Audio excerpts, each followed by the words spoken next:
Australia. It is Monday, and I just want to say I don't like Mondays.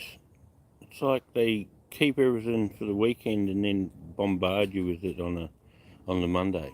You think, oh yeah, we might see some change, we might see some light, some hope, but yeah, no, of course not. Yeah, it's great times at the moment. Just thought I'd have a quick chat. Probably be talking to no one, I'd imagine. Everybody's probably busy or asleep, wherever you are. But yeah, I was just noticed, you remember all the people that say, oh, do your own research, make sure you do your own research. Go, where are you going to search for this stuff that you're telling me to do the research on exactly? DuckDuckGo is censored now. Their CEO, he put a tweet out the other day and saying that censoring people who were going to anything about Russia or anything dissenting against Ukraine. It's like, yeah, all right. So you're on board with censorship now. So you're not getting it from Google. Where are you getting all this info from? You know what? From TikTok. Yeah, like TikTok's really helping, isn't it? Putting everything out of context. There's stuff you've probably seen stuff from years gone by, chopped up into tiny little snippets. It's like, you know, how's that helping? We've got the virtue signalers, they're going nuts now still, and now they're uh, taking in refugees into your house, considering you had 2 years where you couldn't even see your own family. And now all of a sudden you can take in a Ukrainian refugee for 6 months in your house. You don't know who they are, what their history is. Yeah, they've gone insane. We've got people going over to fight against Russia with the Ukrainians, apparently. We've got DJs raising money and stuff for the people of Ukraine. I don't know where that money's going or how that money's getting to who and who exactly is going to get it. It's yeah, fun times. We've got petrol prices. That's our new distraction at the moment. I don't know. I thought Australia was a resourceful country, but you know, due to trade agreements and all the bullshit, we're sitting here and we're screaming that we can't afford petrol, which we can't. So it's getting to the point, like, even if I was working, they're making it very difficult for everyone to actually make a go of it these days. It really is designed to get you to the point where you will own nothing and be exuberant about it. Wow, it's just I can't get over it at the moment. It's just getting silly and silly, and all those people on the media, all they can do is joke about it. Like the other week on the mainstream there with Carl Shitanovic, they're all having a crack at the politicians. Oh, why haven't the ADF been sent out and blah blah blah. And then all of a sudden they had a telethon to raise $25 million, and they were all blowing wind up their ass and saying how great they were, and it's all over the joint. How do you know what's going on? It's the year of confusion. I mean, already I've said it's the year of mediocrity, but I think it's just as much the year of confusion. You don't know what's what. People don't know what's what. We've got the virtue signalling going crazy at the moment on old shitbook. They've got pictures of the Ukrainian leader up in art form, and they're raising, like, it's just stupid. And then we've got old encephalitis and the herpes and everything going on. And then we've got a whole bunch of Gen X's, 1969 to 1980. They're the people born in between those years. A lot of them succumbing to heart attacks and the like, and all these health complications, Bell's palsy. We've got ex-footballers who are all sick, and apparently there's nothing going on. It's all coincidental, apparently. Maybe it is, but it's pretty damning sort of coincidentalities there, if that's a word. Oh man, gee, I could sit here and ramble for hours, but I'm not one to drag it out. And hey, Anaconda, you're home. Good to see you. Uh, yeah, I think I might have to come on a bloody march with you soon, and just for some exercise. But not that it's doing much at the moment. But apparently Canada has dropped all their mandates now. So just when you think you see some hope, we're still sitting in here. And then they're dropping the beer prices to try and entice people back in the pubs. How about you give people their jobs back so they can afford to pay full price for a beer?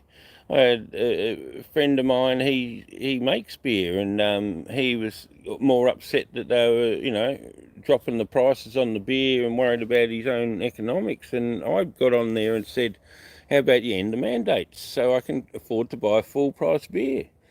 They've got no idea. We are the forgotten people at the moment.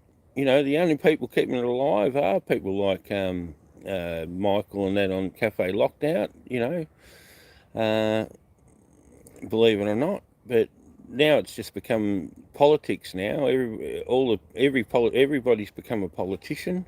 Everybody's got a political party. They're all bloody.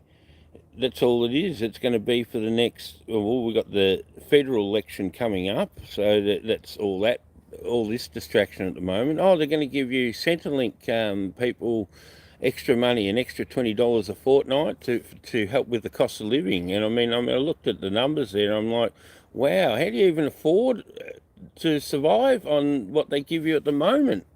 Let alone giving you a $20 increase. How's that helping? Like, it's a bit of a joke. It's such a rort.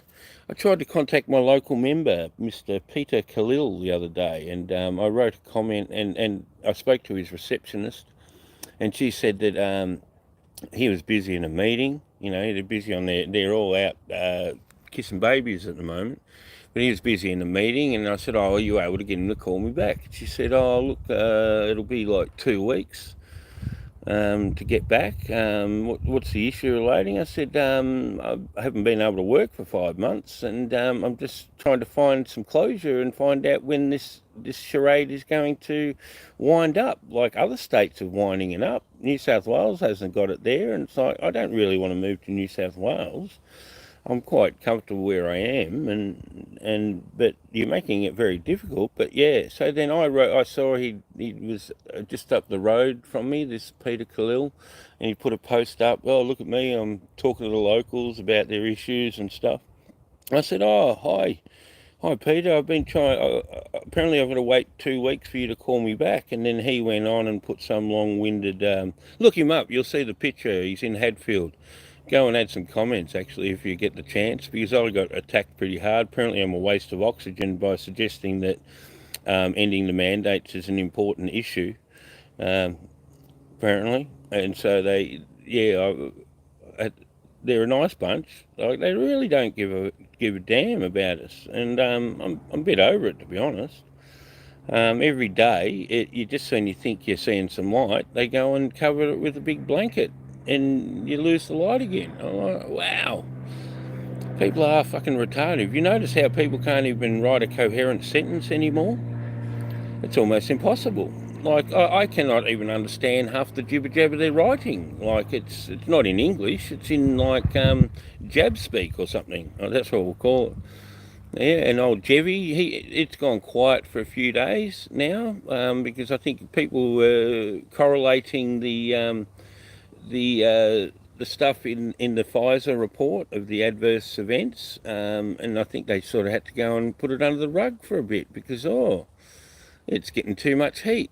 So like, it's like, how many, this same Peter Khalil guy, he had a fellow Labor member, she passed away. She was only in the Generation X age as well. When she was like, oh, go get your jab, you need to get it, otherwise you'll die. And it's like, wow, coincidental?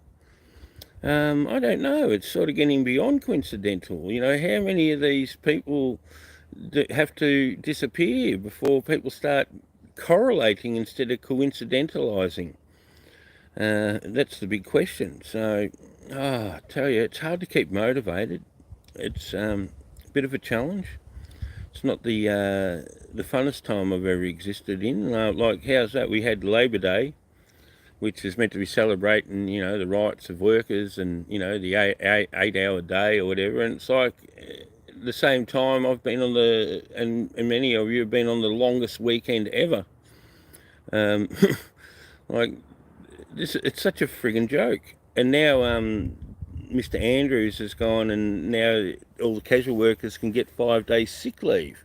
Yeah, that's going to help. That's going to help all those small businesses that, hire people accordingly. It's all designed to fail, and it's all designed to fuck us over. And I don't know, I don't see much light at all, to be honest. It's not looking very good, unless some of them disappear, which I can't see. They've got to partake before they disappear, I think, and some of them are pretending that they have, and also a lot of people are actually working with fake passports, jab passports, and you know what?